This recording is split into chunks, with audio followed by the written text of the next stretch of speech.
Well, guys, on Monday night, I got to go to the premiere of Thunderbolts in Melbourne's Crown Casino. And thank you so much for Village Cinema and Marvel for putting that on. I had a fantastic night. Cocktails, VIP treatment through the crowd, into the cinema. And I got to sit on the bike from the actual film, which was freaking awesome. And I wanted to drive that thing home. That's why I'm wearing my hat. It was so great. It was such a wonderful atmosphere, and maybe it added to the fact that I really enjoyed the film. But let's have a deeper look at Thunderbolts.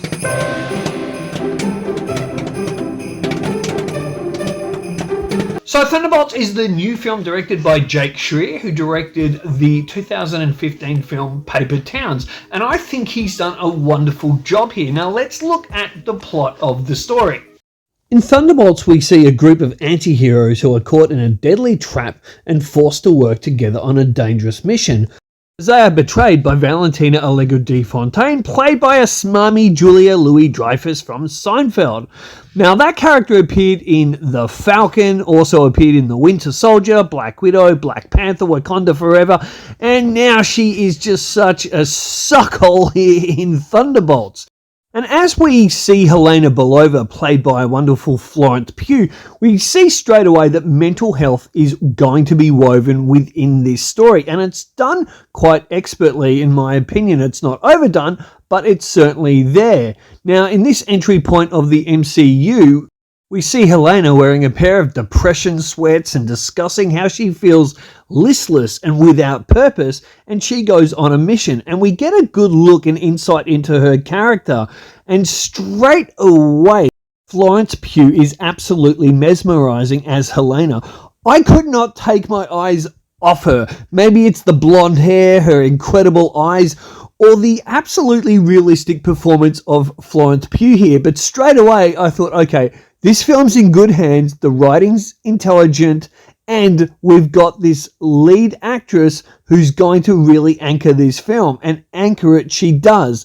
And she's joined by a wonderful cast of characters, including Sebastian Stan as Bucky Barnes, Wyatt Russell as John Walker, and David Harbour as Alexei Shostakov. Now guys, straight up I'm going to tell you that David Harbour steals this film as Alexei Shostakov. I hope I pronounced his name right. But he is so funny. Now look, the entire film is hilarious. Every character gets a great bit of humour, and the humour's prolonged throughout the film, but it's certainly David Harbour that does steal the film. But collectively as a group, they work so well together. Now, I went into Thunderbolts really cold. I'd seen the trailer, I haven't seen Wakanda Forever, I haven't seen Black Widow, so I wasn't over everything about these characters, but I still was able to follow the film. Now, I do want to go back and see the other films where these characters were in so I can get a better grip on it, because I would like to see Thunderbolts again.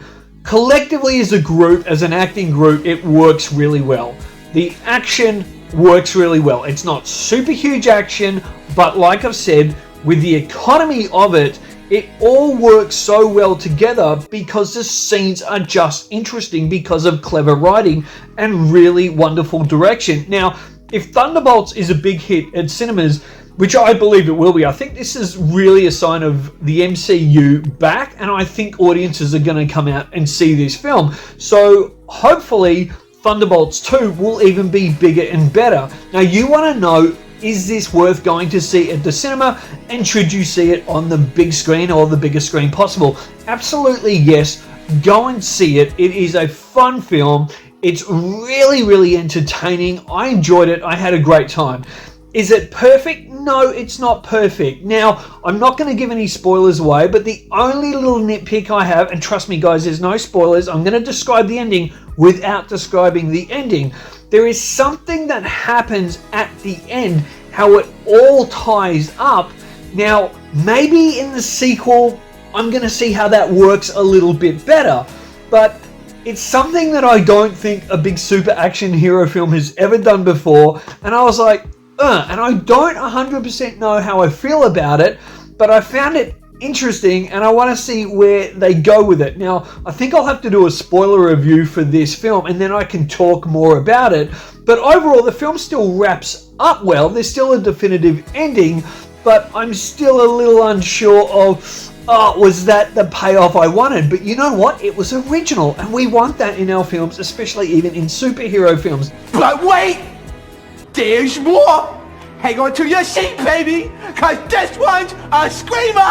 Now, are there end credit scenes? Yes, there are. There is a hilarious mid-credit scene that you absolutely have to stay for. So don't go anywhere. It is hilarious. My entire crowd were just like peeing themselves laughing. And then there is a very, very important final end credit scene at the very end of the credits. The last thing you will see, and you need to see it because it literally is an insight into what's to come. So you must see them both. Overall, guys, I really enjoyed this film. I'm going to give Thunderbolts a B+, and I'm going to score it a 7.5 out of 10. I enjoyed it. Probably a little bit of room for improvement, but I thought this was a thoroughly enjoyable film and highly recommended. Till next time, guys, keep looking deeper into film.